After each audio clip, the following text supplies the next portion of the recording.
Morning, dear children. Today we are going to do a new chapter in Standard Science, and that is lesson number 8, cell structure and function. That is the structure of the cell and regarding what function it is going to perform. अभी सबसे पहले हम ये जानेंगे कि cell क्या होता है. सेल अपना बेसिक कंपोनेंट है बॉडी का, मेन थिंग है अपने बॉडी के अंदर.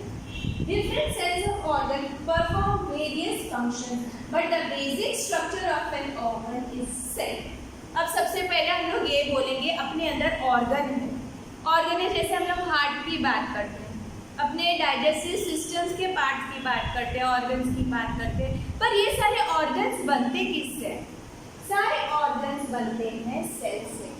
सेल से बनती है टिश्यू, टिश्यू से बनता है ऑर्गन और ऑर्गन से पूरी ऑर्गन सिस्टम बनती है जो हमारे सारे फंक्शंस को कंट्रोल करती है. These cells are assembled to make the body of every organism. हर एक लिविंग ऑर्गेनिज्म के अंदर ये सेल्स होते हैं. बिना सेल के हमारा ना कोई फंक्शन होता है ना कोई ऑर्गन बनता है. तो सबसे पहले हम लोग एग्जाम्पल देंगे ह्यूमन बीइंग और एनिमल का. जैसे हम लोग बोलते हैं हमारे 2 हैंड्स है, 2 लेग्स है, वैसे एनिमल के भी 4 लिम्स होते हैं. वो हाथ उनके नहीं होते लेकिन हम लोग बोलते हैं दे वॉक ऑन 4 लेग्स. उनका भी सेम थिंग होता है. जैसे वो लोग खाते हैं, हम भी खाते हैं, उनका भी डाइजेस्टिव सिस्टम होता है. तो ये सारी चीज़ें फंक्शन किससे होता है? कुछ तो दोनों में सिमिलैरिटी है और वो सिमिलैरिटी है रिगार्डिंग सेल्स. अभी हम सेल को कैसे बोलते हैं, सेल का अरेंजमेंट कैसा होता है, उसको कंपेयर किया गया है एक ब्रिक के वॉल से. ब्रिक का वॉल यानी कि जो दीवार हम लोग बनाते हैं बिल्डिंग बनाने के लिए, ऐसे अपने बॉडी का बिल्डिंग स्ट्रक्चर किससे बनता है? सेल से. तो सेल को भी अरेंज किया जाता है ऐसे और बाद में ही अपना पूरा ऑर्गन सिस्टम बनता है. तो a brick wall is compared with our cell arrangement. लेकिन सेल का arrangement depending on the organs अलग अलग होता है.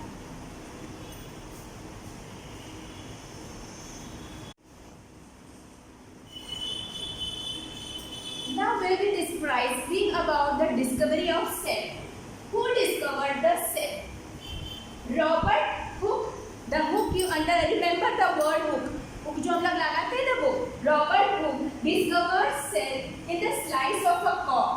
ये cork यानी ट्री है. ट्री के बार्क में से, ट्री के जो बार्क में से निकला हुआ एक पतला सा स्लाइस, एक पतला सा कट करके स्लाइस निकाला. Slice of a cork in the year 1665 with the help of an ancient microscope. अभी का माइक्रोस्कोप और पहले के माइक्रोस्कोप में बहुत ही डिफरेंस है. तो जो एंशियंट माइक्रोस्कोप में उन्होंने ऐसे एक स्लाइस कट किया कॉर्क का सेल का ये स्ट्रक्चर है. ठीक है. तो ये जो कॉर्क का स्ट्रक्चर है उन्होंने क्या देखा इनके अंदर कि ये पार्टीशन बॉक्सेस की तरह है और ये जो बॉक्सेस है ये किसकी तरह दिख रहा है?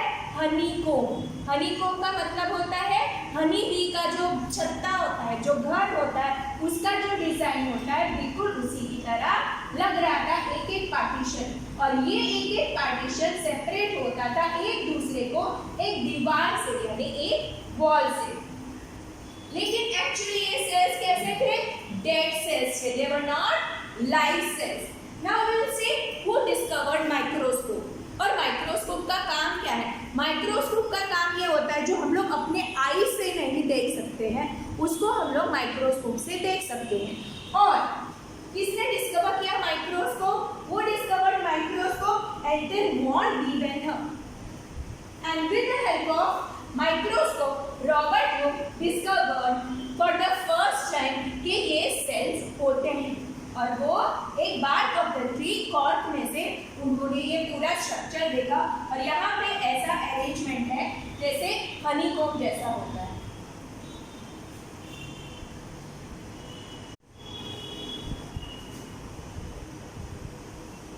The cell.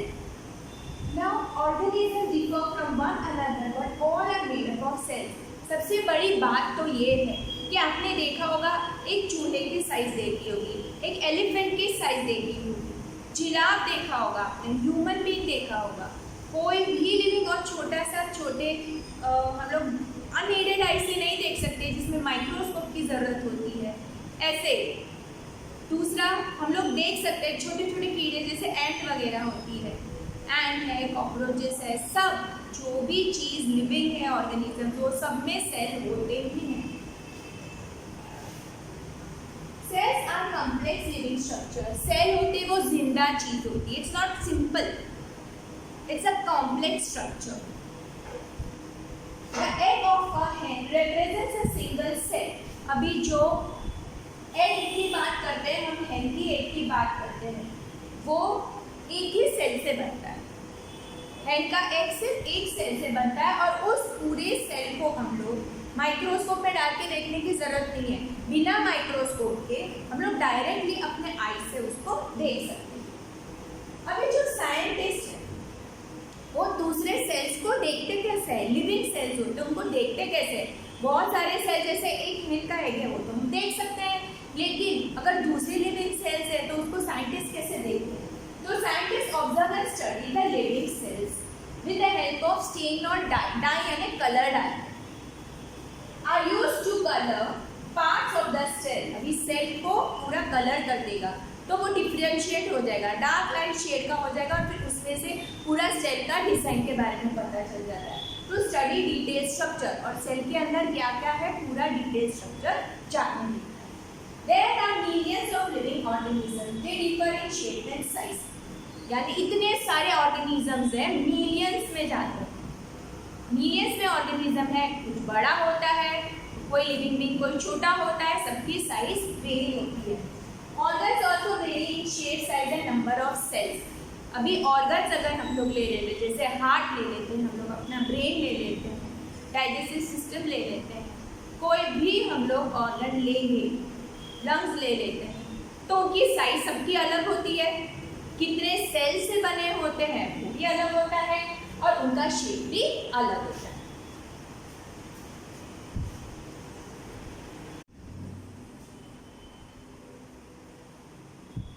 अब हम जानेंगे कि सेल्स कितने होते हैं।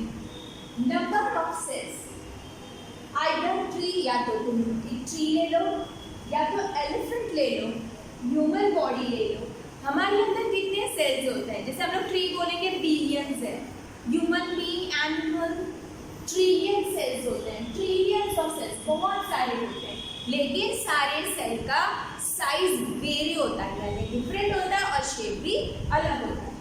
डिफरेंट ग्रुप ऑफ सेल, अभी सेल जो होते हैं वो अपना एक ग्रुप बना देते हैं, जैसे क्लास में भी कोई एक्टिविटी में हम लोग कैसे ग्रुप बना देते हैं, वैसे ये क्या करेंगे, एक ग्रुप ऑफ सेल, एक ग्रुप ऑफ सेल है वो अपने परफॉर्म करते हैं फंक्शंस, बहुत सारे फंक्शंस होते हैं, एक एक ग्रुप बना के एक ग्रुप ये फंक्शन करता है, दूसरा ग्रुप दूसरा फंक्शन। अब हम लोग सेल्स देखेंगे, सेल्स का कितने हो सकते हैं, एक तो नंबर को गिनती हम लोग करेंगे तो सिंगल सेल वाला भी होता है और मल्टी सेलुलर भी। तो first will be talking about multi cellular. Multi का मतलब है खूब सारे, मेनी, सेलुलर यानी सेल, जो भी ऑर्गेनिज्म, जो भी लिविंग बीइंग बहुत सारे सेल से बना हुआ होता है उनको बोला जाता है multi cellular. Functioning of the organism is not affected by the number of cells in smaller organism. अभी छोटे होते हैं ऑर्गेनिज्म, जैसे चूहा बोलेंगे हम लोग, रैट यानी चूहा यानी रैट हम लोग बोलेंगे, रैबिट बोलेंगे, कैट बोलेंगे, ऐसे छोटे छोटे जो होते हैं उनमें तो नंबर ऑफ सेल्स कम होते हैं और हमारे में ज़्यादा सेल्स होते हैं। लेकिन कम सेल होने का मतलब ये नहीं होता है कि वो फंक्शन परफॉर्म कम करते हैं, सारे फंक्शन जैसे अपने होते हैं, रेस्पिरेशन होता है, अपनी हार्ट बीट होती है, फिर डाइजेस्टिव सिस्टम होता है, एक्सक्रीशन सिस्टम होता है, वैसे भी इनमें भी सारे सिस्टम प्रेजेंट होते हैं। Functions are carried out by group of specialised cells. जो भी काम है एक ग्रुप बन जाता है सेल्स का और वो भी स्पेशलाइज्ड सेल, वो काम में एक्सपर्ट होता, वही काम वो करता है। अब हम आएंगे सिंगल सेल के पास, जो एक सेल से बना होता है, that is single cell organism को बोला जाता है यूनिसेल्युलर। इसमें क्या था, मल्टी सेल्युलर, और ये है यूनिसेल्युलर। यूनि का मतलब है एक और सेल्युलर का मतलब होता है सेल। ये सारे परफॉर्म करते हैं अपने अपने सारे परफॉर्म करते हैं फंक्शंस। जैसे मल्टी सेल्यूलर में हम लोगों ने बोला डाइजेशन होता है, इंटेक ऑफ फूड होता है, मतलब फूड इंटेक होता है, डाइजेस्ट होता है, एक्सक्रीशन होता है, सारे के सारे जो भी फंक्शंस है ये एक ही सेल परफॉर्म करेगा सारा function. Example amoeba. Amoeba irregular shape का होता है, उसका अपना शेप चेंज करता है। फूड पकड़ने के लिए भी वही एक सेल है, उसको डाइजेस्ट करने के लिए भी वही सेल है और इंजेक्शन करने के लिए भी वही सेल है। Captures and digest food, respires respiration करता है, एक्सक्रीशन बड़ा होता है, ग्रो करता है, उसी की तरह दूसरे अमीबा भी प्रोड्यूस करते हैं, वो सब एक सेल से करते हैं।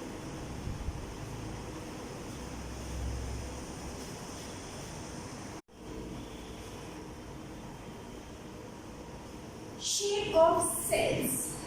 अभी सबसे पहले हम लोग बात करते हैं अमीबा। अमीबा का शेप कैसा होता है? Shape of amoeba is irregular. जैसे अपने बॉडी का एक स्ट्रक्चर है, अपने बॉडी का एक शेप है, ऐसे अमीबा का कोई शेप नहीं होता, ये एक ही सेल से बना है। It keeps on changing its shape. ऐसे नहीं है कि ऐसे ही रहेगा ये शेप, इसका शेप चेंज होता रहेगा, it will never remain constant.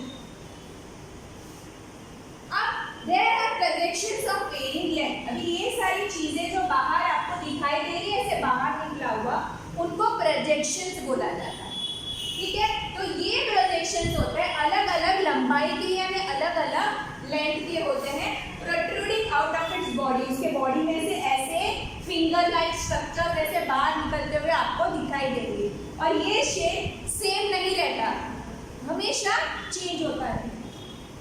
These are called pseudopodia. अभी इसको बोला जाएगा सूडोपोडिया, यानी ये जो सारे हैं जो बाहर निकले हुए प्रोजेक्शंस है उनको pseudopodia.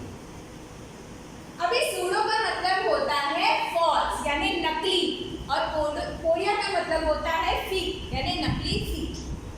Projected appears and disappears as it feeds. Projection आते हैं और चले जाते हैं। क्यों आते हैं?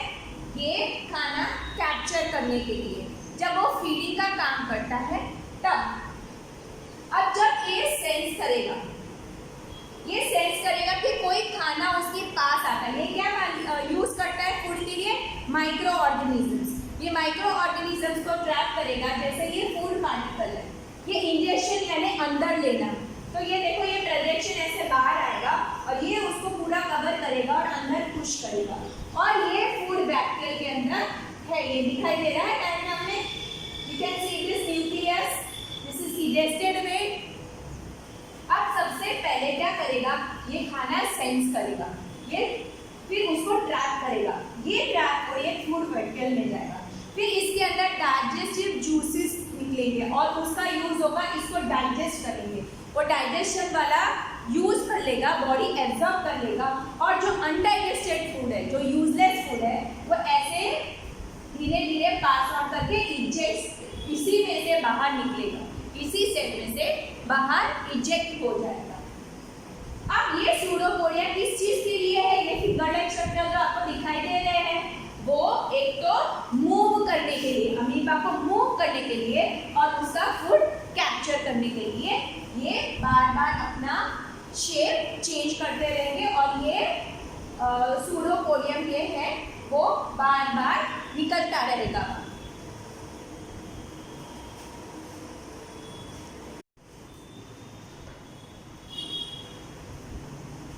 Shape of cell of amoeba and of WBC, that is white blood cell, that is in our body, दोनों का shape irregular. You can see the WBC cell. WBC cell single cell which can change shape. ये भी अपना change shape करता है इसी की तरह.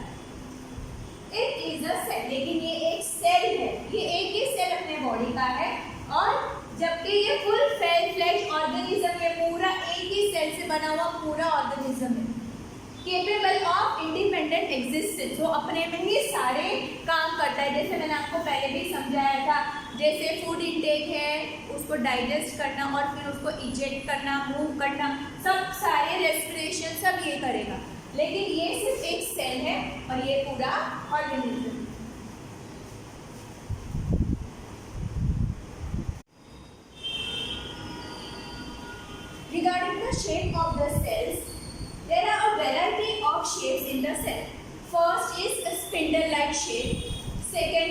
Cell can be of flat shape, oval shape, it can be regular, disc-like, round, cylindrical, cube-like, जैसे बर्फ होता है, आइस की क्यूब होती है वैसे, elongated number, long branch spherical, like this cell, and many more shapes are there. Now shape कैसा होता है? Depends upon the function it performs. जो काम होता है, जो ऑर्गन का वर्क होता है, उस हिसाब से उसके सेल का शेप होता है. शेप या तो चेंज होता है या तो कांस्टेंट रहता है. It may change or it may not change. Now first we'll be talking about spherical shape, and that is spherical red blood cell, that we say RBC. You can see this, the shape is spherical disc-like shape. और इसका function क्या है? Gas transportation. Second is spindle shape. ये दोनों आगे से, front से and back से, दोनों से नैरो होता है और बीच में से ये ब्रॉड होता है. ये spindle shape are muscle cells या smooth muscle cells fibre. The third one is long branch nerve cells. It receives, and it the function क्या है इसका? मैसेज रिसीव करना और मैसेज ट्रांसफर करना, and to coordinate and control the working of different parts of the body.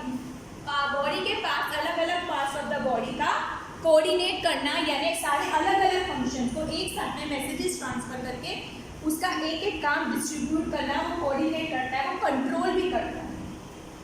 This is a long branch nerve cell.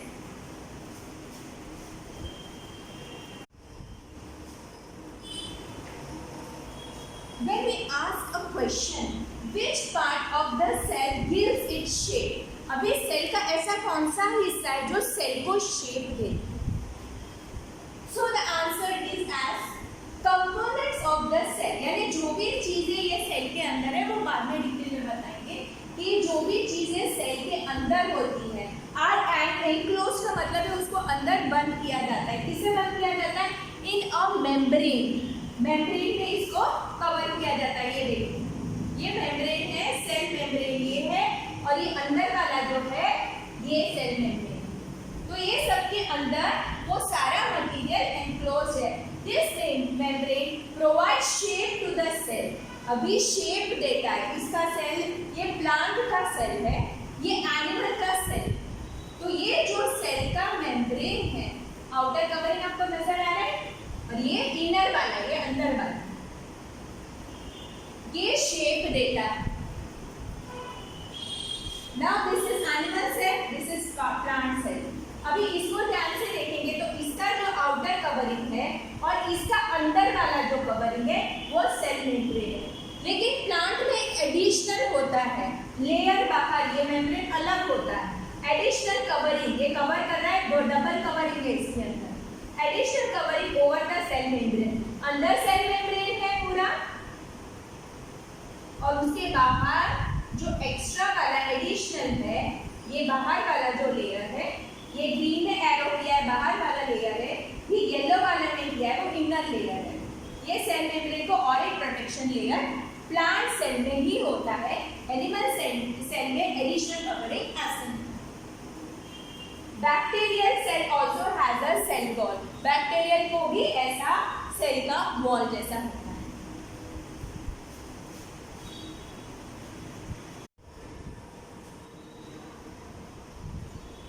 Size of cells as small as a million of a metre. एकदम छोटे से छोटा cell हो सकता है. कितना छोटा हो सकता है? As small as million of a metre, या तो यार उसको माइक्रोमीटर बोला जाता है, तो माइक्रोन बोला जाता है. और as large as a few centimetre, थोड़े सेंटीमीटर जितना भी बड़ा हो सकता है, या तो बहुत ही छोटा होता है. जो सेल बहुत ही छोटा होता है उसको हम देखेंगे माइक्रोस्कोप से.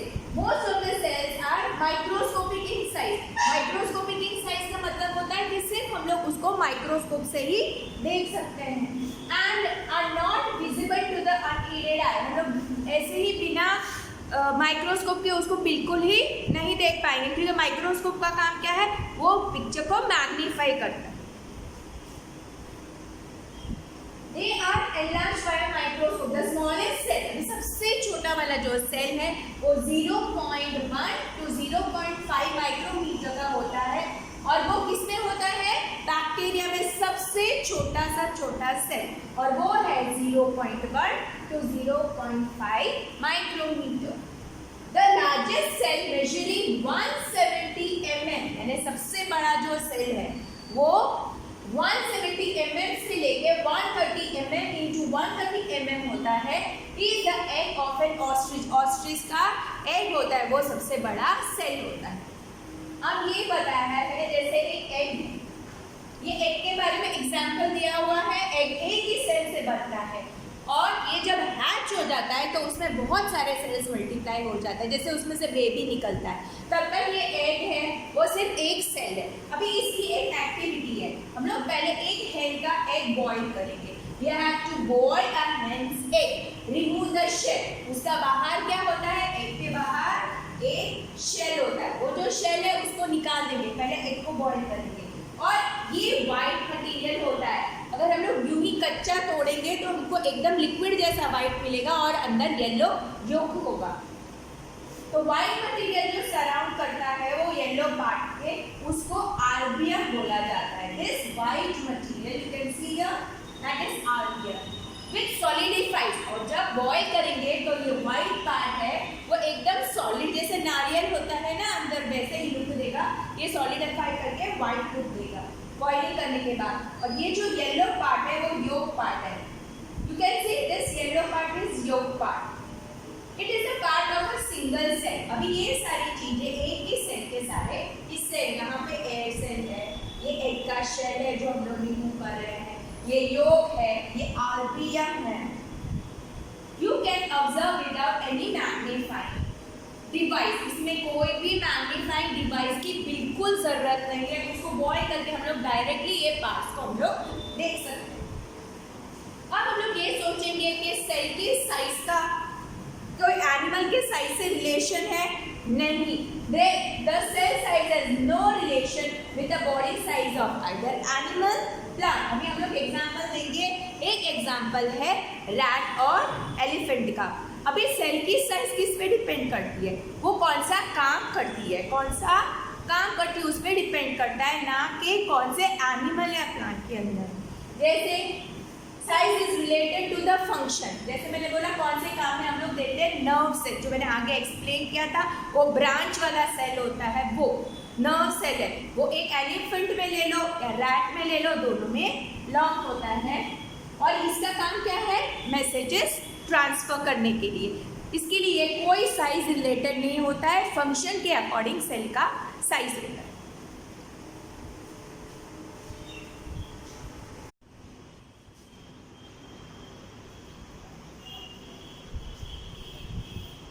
Cell structure and function.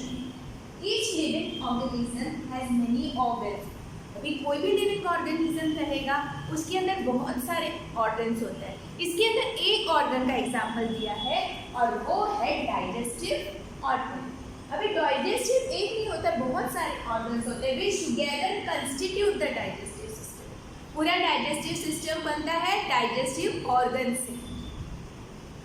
And then each organ perform different functions such as digestion, assimilation and absorption. अब खाना वो डाइजेस्ट करेगा। सबसे पहले हम लोग ये माउथ से शुरू करते हैं, चिविंग करते हैं, बाद में फूड पाइप में जाता है, फिर अंदर जाके स्टमक और सब में से अपने जूसेस निकलते हैं, फिर स्मॉल इंटेस्टाइन में हो जाता है डाइजेस्ट, वो एब्जॉर्प्शन करते हैं और वेस्ट होता है वो इजेक्ट होता है। तो डाइजेस्टिव सिस्टम में सारे जो भी ऑर्गन्स हैं वो पूरी डाइजेस्टिव सिस्टम बनाते हैं।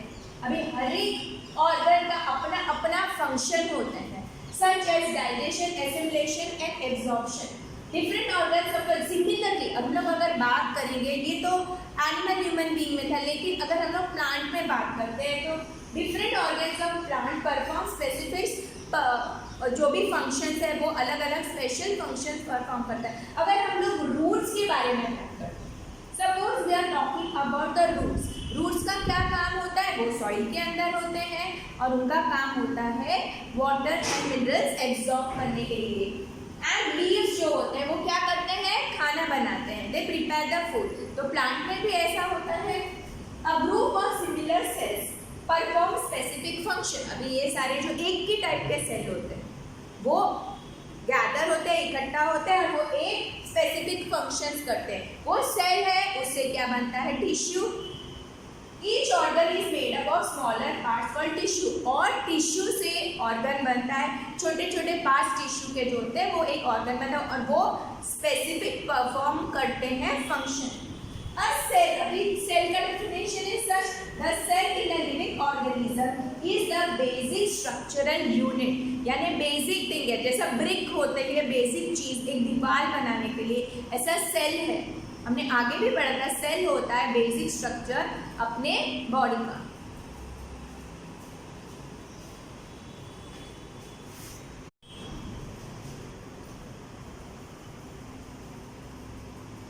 Let's learn about the cell structure.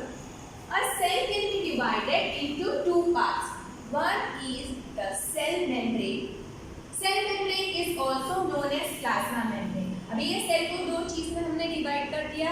Cell में होता क्या है? ये ड्राइंग है एक बेसिक सेल का। एक तो बात हो रही है सेल मेम्ब्रेन की और दूसरा है प्रोटोप्लाज्म।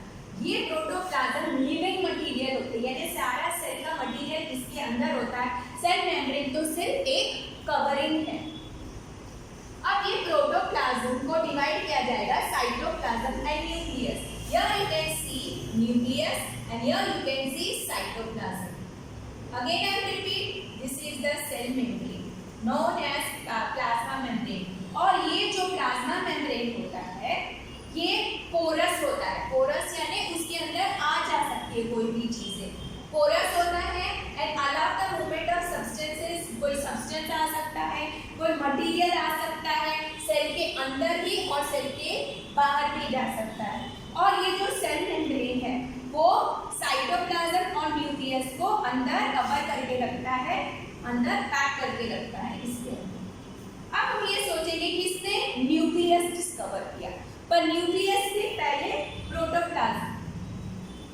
अभी प्रोटोप्लाज्म किसने पहले डिस्कवर किया? फर्स्ट जेई पुरकिंजे ने फर्स्ट प्रोटोप्लाज्म डिस्कवर किया। उसके बाद वो डिस्कवर्ड न्यूक्लियस। ये जो न्यूक्लियस है सेंटर पार्ट में, उसके बाद सेकंड रॉबर्ट ब्राउन ने डिस्कवर किया न्यूक्लियस। सबसे पहला प्रोटोप्लाज्म डिस्कवर हुआ और बाद में न्यूक्लियस डिस्कवर हुआ। And this is the diagram of a basic cell. Here is the cell membrane, यानी कवर करेगा दोनों न्यूक्लियस और cytoplasm. Nucleus is in the centre and this is the cytoplasm.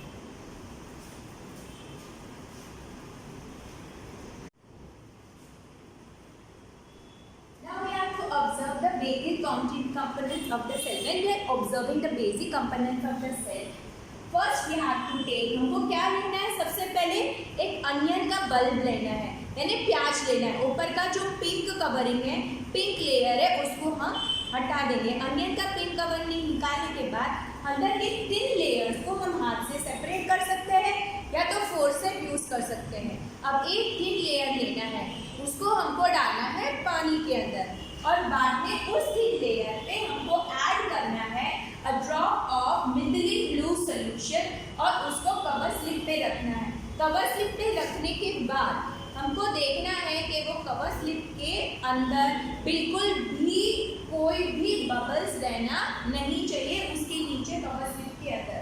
अब हम लोग उसके अंदर ये ऑब्जर्व करेंगे। क्या ऑब्जर्वेशन करेंगे?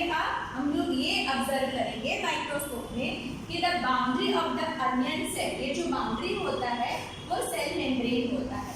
अब इस सेल मेम्ब्रेन को और एक लेयर कवर कर देते हैं। हमने बोला था प्लांट में दो कवरिंग होते हैं। प्लांट्स में दो कवरिंग क्यों होते हैं? एक तो ये सेल मेम्ब्रेन शेप भी देता है और प्लांट्स में एक एडिशनल लेयर होता है क्योंकि उसको टेम्परेचर वेरिएशन से बचना है, हाई विंड से बचना है, स्पीड से प्लांट को बचना है, मॉइस्चर से बचना है, बहुत सारी चीज़ों को प्लांट्स को बचना है। इसके लिए इसके सेल को प्रोटेक्ट करना बहुत ही ज़रूरी है। इसके लिए प्लांट सेल में दो लेयर्स होते हैं। अब ये जो प्लांट इसका दो लेयर होता है। अभी ये ऑब्जर्व किया हमने सबसे पहले कि दो थिक कवरिंग होती है और वो एक है सेल मेम्ब्रेन और दूसरा होता है cell wall. The center dense round body is called nucleus. अभी ये जो आपको नजर आ रहा है राउंड बॉडीज, ये जो नजर आते हैं आपको, ये है nucleus.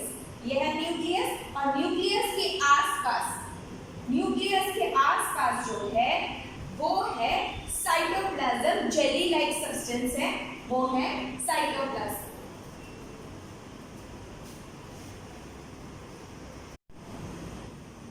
Will do activity and that is human cheek cell. Human cheek cell यानी हमारे जो चीक्स के अंदर होते हैं उसमें भी सेल्स होते हैं, वो सेल्स के बारे में हम लोग एक एक्टिविटी करेंगे। सब ये देखो, उसके अंदर का सेल हम बाद में जानेंगे। सबसे पहले क्या करना है, एक टूथपिक लेना है। जब आप होटल में जाते हो तो टूथपिक नहीं होती है अपने टीथ क्लीन करने के लिए, वो ले लो, एक टूथपिक ले लो। अगर आपके पास टूथपिक नहीं है तो जो मैच स्टिक होती है ना, मैच बॉक्स का मैचिस होती है, वो आप एक ले लो और with the tip broken scrap, अभी वो टिप ऊपर की तोड़ देना और अंदर ऐसे डाल के, मुंह के अंदर डाल के उसको 7-8 बार ऐसे स्क्रैप कर लेना, घुमा देना अंदर से अपने चीक्स के ऊपर, inside your cheek without hurting it. लेकिन जोर जोर से नहीं करना है, धीरे से, एकदम धीरे से आपके चीक के अंदर डालकर वो स्क्रैप करना है match stick. Place it in a drop of water on a glass slide. अभी हम लोग जब माइक्रोस्कोप में देखते हैं तब एक कांच की छोटी सी स्लाइड होती है, इतनी छोटी सी, उसमें ऑब्जर्व करने का इतना ग्लास का पीस होता है। पहले उसके ऊपर वाटर रखेंगे, उसके ऊपर ये जो हम लोगों ने निकाला है उसको ऐसे लगा देंगे उसके ऊपर। बाद में या तो हम लोग ऐड करेंगे, आयोडीन का ड्रॉप ऐड करेंगे, अगर आयोडीन का नहीं करेंगे तो हम लोग ऑल्टरनेटिवली 1 या 2 ड्रॉप्स मिथिलिन ब्लू का यूज़ करेंगे, यानी दोनों में से कोई भी हम लोग यूज़ कर सकते हैं। देन बीच में बिल्कुल एयर बबल ड्रॉप नहीं होना चाहिए, उसको हम स्लाइड को ऊपर से कवर से लगा देंगे। अभी एक माइक्रोस्कोप के अंदर हम लोग देखेंगे, अभी हम लोगों को माइक्रोस्कोप जब हम लोग देखेंगे ये प्रोसीजर करने के बाद तो हमको ऐसा स्ट्रक्चर दिखाई देंगे, हमको सेल्स दिखाई देंगे। वो जो हम लोग ने स्क्रैप किया ना मटेरियल, जो हम लोग ने चीक में से निकाला, उसका ये हमको दिखाई देगा। You can identify the cell membrane, यानी बाहर का जो ये लेयर होता है जो पूरे सेल को प्रोटेक्ट करता है वो सेल मेम्ब्रेन। अभी इसके अंदर ये एनिमल सेल है, इसके लिए इसके अंदर दूसरा लेयर नहीं होगा, सेल वॉल नहीं रहेगा, सिर्फ सेल मेम्ब्रेन होता है। फिर ये साइड का जो एरिया जो हमको दिखाई देता है वो साइटोप्लाज्म है। ये सेल मेम्ब्रेन के जो अंदर का एरिया जो है उसको हम लोग बोलेंगे साइटोप्लाज्म, और ये जो राउंडेड शेप है वो न्यूक्लियस है। So this is the human cheek cell.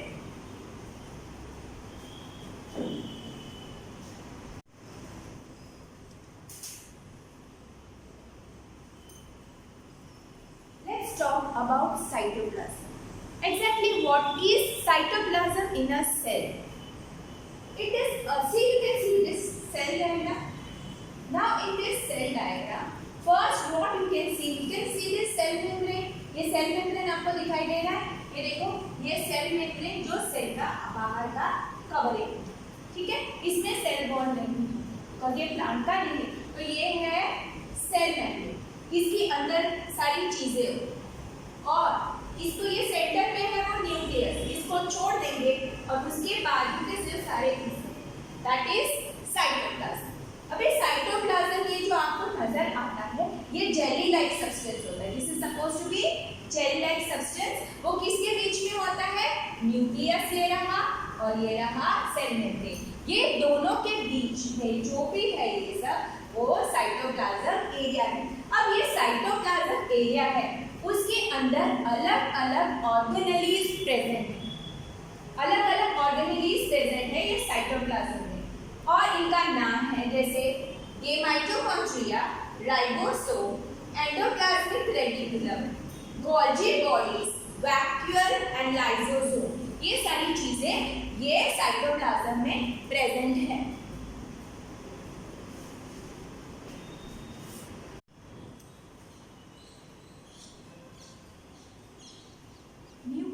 Now after cytoplasm we will discuss about nucleus. Cytoplasm we have already done. Now we will be talking about the nucleus. Now you can see this pink color in the center. This is the nucleus. Now it is an important, यानी बहुत काम का important component of living cell. ये जो living cell है उसका बहुत ही खास पार्ट है a nucleus that you can see in the center. Here it is labeled. This is the nucleus. Now what is the shape of it? The shape is spherical and it is in the center. Location कहाँ पे है? बीच में है और उसका shape है spherical और ये है nucleus. अब ये बात हम लोगों ने पढ़ा, ये साइटोप्लाज्म, ठीक है? ये साइटोप्लाज्म एरिया है जहाँ बहुत सारे ऑर्गेनेल्स हैं. ये सेल मेम्ब्रेन है और ये साइटोप्लाज्म है और सेंटर में अपना न्यूक्लियस है. अब लेकिन ये दोनों मिक्स ना हो इसके लिए इसके बाहर एक न्यूक्लियर मेम्ब्रेन है. ये न्यूक्लियर एनवेलप है जो साइटोप्लाज्म और न्यूक्लियस को अलग करता है. अब ये जो है वो पोरस होता है, यानी इसमें थोड़ी सी जगह जगह जैसा होता है, पोरस होता है जो साइटोप्लाज्म और इसके बीच के मटेरियल्स को आने में हेल्प करता है. इसके लिए इसका जो न्यूक्लियर एनवेलप है ना वो पोरस होता है, इसके अंदर से मटेरियल्स आना जाना रहता है. अब इसके अंदर का ये जो आपको येलो हिस्सा दिखाई देता है ना, दैट इज न्यूक्लियोलस. अब ये centre part is known as nucleolus, वो भी स्फेरिकल शेप का ही होता है. अब इसके अंदर ये जो ब्लू कलर का आपको थ्रेड लाइक स्ट्रक्चर, धागे जैसा स्ट्रक्चर जो दिखाई देता है, यहाँ पे क्रोमेटिन लिखा हुआ है, वो क्रोमोसोम्स है. अभी हम लोग बोलते हैं जीन्स, उसका काम जीन्स का यानी हेरिडिटी. जैसे हमारे पापा के ब्लू कलर के आईज है या मदर की कर्ली स्ट्रेट हेयर है तो हमारे वो बच्चों में भी वो आ जाता है. तो वो जेनेटिक है, वो जीन्स का ये वही काम करता है, ठीक है? तो कैरी जीन्स, वो कैरी करता है gene and help in inheritance. Character का मतलब है इनहेरिटेंस, कैरेक्टर का मतलब है मिक्स कैरेक्टर आ सकता है. ऐसे ज़रूरी नहीं है कि सिर्फ मदर का या सिर्फ दोनों का मिक्स होके भी आ सकता है. ये जीन्स में से आता है. इसके लिए आप देखोगे कि कभी भी जो पेरेंट्स को ही बच्चे ज़्यादातर रिसेंबल करते हैं, वरना उनके दादा दादी वगैरह. तो ये जेनेटिक है, एक से दूसरे को इनहेरिट होता रहता है. ये पेरेंट्स से चिल्ड्रन को आता है और ये तभी दिखाई देता है जब सेल डिवाइड होता है. अब दूसरा ये जीन्स को छोटे दूसरा कौन सा काम है न्यूक्लियस का? ये पूरे सेल का सेंट्रल मेन कंट्रोल पार्ट है न्यूक्लियस. अभी ये सारा साइटोप्लाज्म भी ले लो आप और ये न्यूक्लियस भी ले लो, दोनों मिला के क्या होगा? प्रोटोप्लाज्म. ये living substance of the cell है. बाकी का बाहर अगर हम लोग बोलेंगे तो वो एक सिर्फ मेम्ब्रेन है और अंदर का बाकी का न्यूक्लियस में और साइटोप्लाज्म को दोनों को मिला के उसका नाम आएगा प्रोटोप्लाज्म. इसीलिए प्रोटोप्लाज्म को हम लोग ने दो में डिवाइड किया, एक तो साइटोप्लाज्म में और एक न्यूक्लियस में.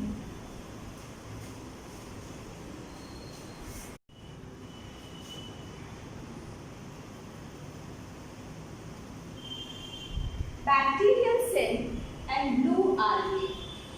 In both the cells of blue algae cell and bacteria का जो सेल होता है उसके अंदर ये आपने न्यूक्लियस के बारे में तो जान लिया ना, और न्यूक्लियस मेम्ब्रेन और साइटोप्लाज्म को जो अलग करता है वो है न्यूक्लियर मेम्ब्रेन.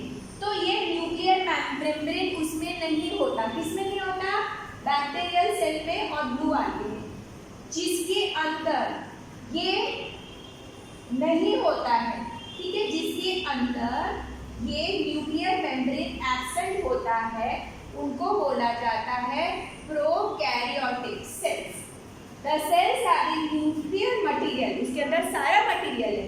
ये न्यूक्लियर का मटेरियल तो है मगर विदाउट न्यूक्लियर मेम्ब्रेन, बाहर का मेम्ब्रेन को छोड़ के जो भी न्यूक्लियर मटेरियल तो होता है, ऐसे ऑर्गेनिजम्स को बोला जाता है prokaryotic. Prokaryotes.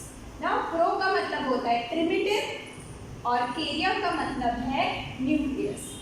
Now eukaryotic cells और ऑर्गेनिजम्स अदर हैं, अभी दूसरे ऑर्गेनिजम्स सारे के सारे खाली दो को छोड़ के, एक तो बैक्टीरिया और दूसरा ब्लू algae, दोनों को छोड़ के बाकी सारे को हम लोग बोला जाता है यूकैरियोटिक सेल कैरी करते हैं और उनको बोला जाता है यूकैरियोटिक एनिमल्स बोले जाते हैं. हम लोग उसके अंदर इसी के सेल्स होते हैं. और organisms other than bacteria and blue algae, they are having that eukaryotic cells and such organisms are known as eukaryotes. Now you means True and karyon means nucleus.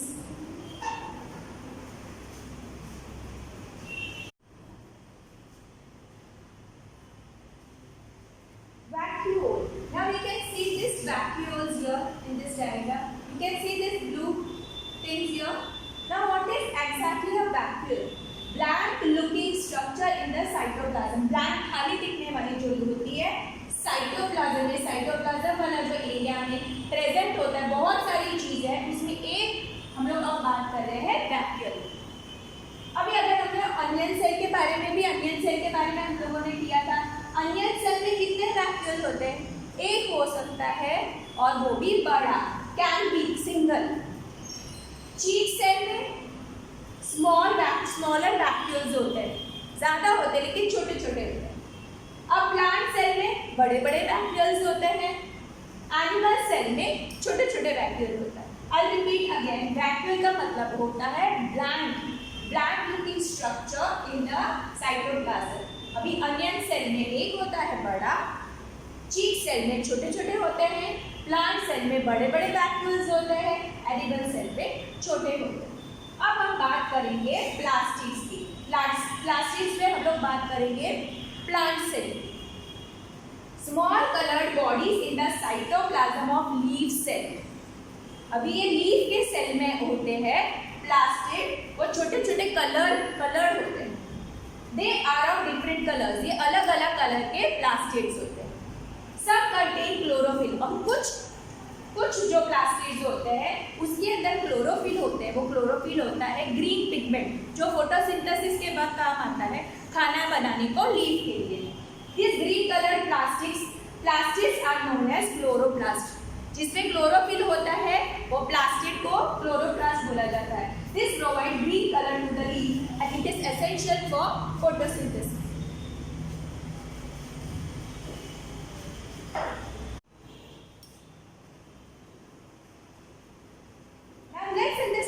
Plant cell again. This is the cell wall.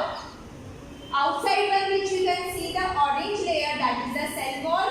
Inside the white one you can see is the cell membrane. मैंने बोला दो layer होता है plant cell के अंदर to protect the plant from the adverse condition of atmosphere। क्योंकि plant तो बाहर रहते हैं, उसके लिए उनके सेल को प्रोटेक्शन की ज़्यादा जरूरत है। ये सेंटर पार्ट है, that is the vacuole, और ये बीच में जो है वो है न्यूक्लियस, और यहाँ पे न्यूक्लियस ही आपको यहाँ नजर आएगा।